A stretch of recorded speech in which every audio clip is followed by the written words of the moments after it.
Let's go.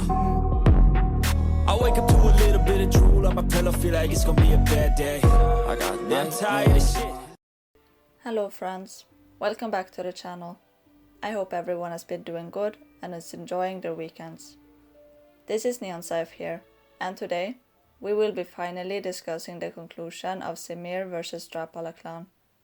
Which clan has the strongest warriors? Hopefully today I will be able to answer the question that a lot of players are asking. Should you summon in the ongoing Simir clan summoning event, or should you save up to summon in the Dravapala clan summoning event? But before we get to the juicy parts of the video, allow me to speak a few words about my sponsor. It's called AppGallery.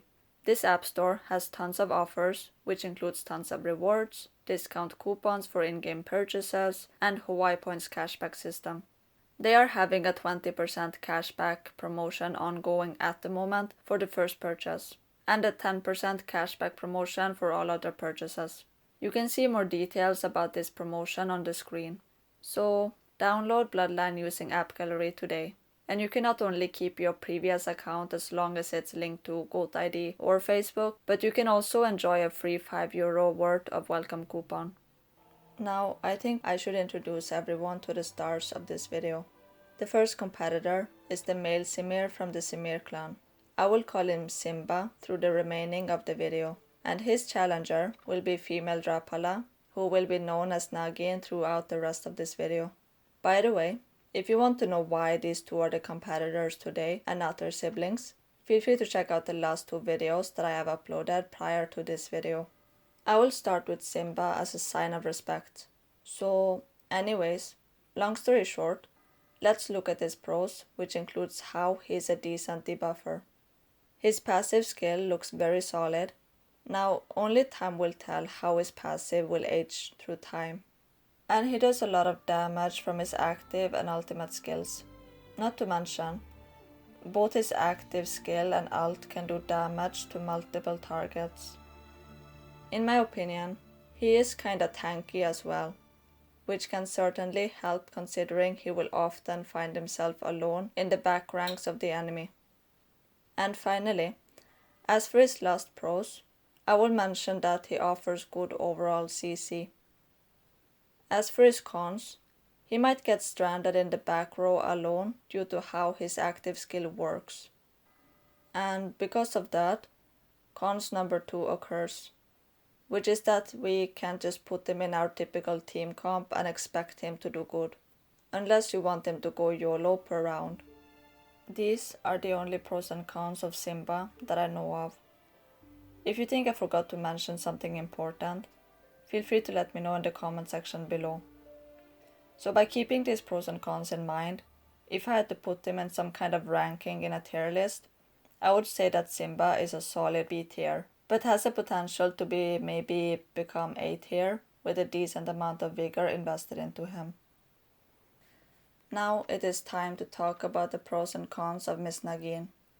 Her pros would include her passive, with which she can not only buff herself and debuff enemies, the skill can also damage the enemies. Now I don't know for sure which debuff is better, Naga's attack speed debuff skill or Simba's strength reducing debuff, but I think Simba's debuff is better. But as I mentioned, her passive can also buff her and damage enemies. Her active skill can damage enemies as well as steal their energy. I mean literally steal the energy. And the damage scaling of her active is high as well.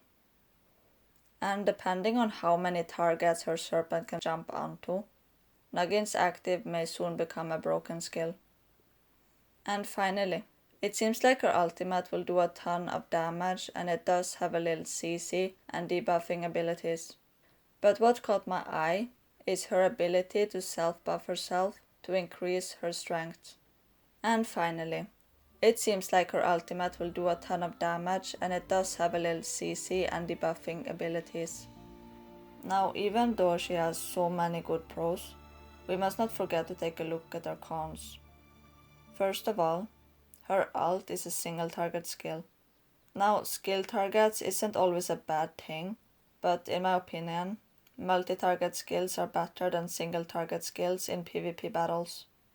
And another cons that I will mention, although it's not exactly how people usually add cons, is that her debuff doesn't add as much value compared to Simba's strength nerfing debuff. So, these are the only pros and cons of Nagin that I can think of. But if you think I forgot to mention something important, feel free to let me know in the comment section below.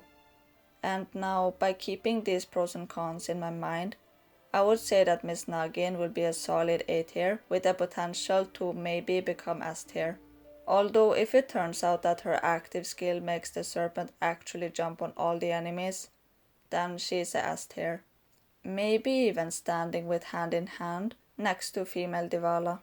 By that, what I mean is, female Dravapala is definitely going to be better than male Simir, unless they change her kit as in skills and all.